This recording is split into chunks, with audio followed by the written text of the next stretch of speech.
बर' माहारिनि गादब जानाय सै खालामजानाय थासारिफोरखौ नुनानै बड'फा उपेन्द्रनाथ ब्रह्मआ सिरियै सहायनानै जना थानो हायाखैमोन।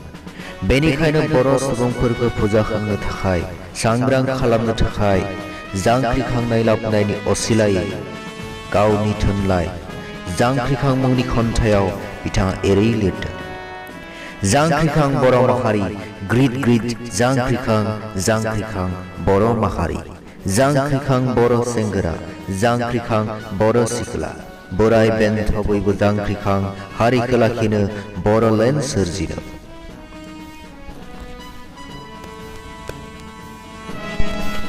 बड'फा उपेन्द्रनाथ ब्रह्मआ मुम्बाइनि सासे मुंदांखा जार्नेलिस्ट रुपा सिनायजों बम्बेआव जानाय मोगा-मोगियाव बिथाङा बुंदोंमोन, बर'फोरा रोखा हारिमु, रोखा राव आरो समान राजखान्थियारि मोनथाय मोननायखौ असमियाफोरा लुबैया।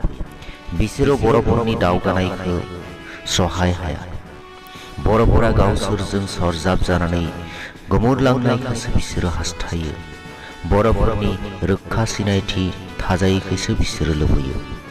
बेयो जोंनि थाखाय माब्लाबाबो गनायजाथावै। बिथाङा आरोबाव बुंबावदों, बड'लेण्ड सोमावसारनायआ माब्लाबाबो असमिया बेरेखा नङा। बेयो बर' हारिखौ गनायथि आरो समानथि होनांगौनि बिख'नायनिसो सोमावसारनाय। गोजोन्थों।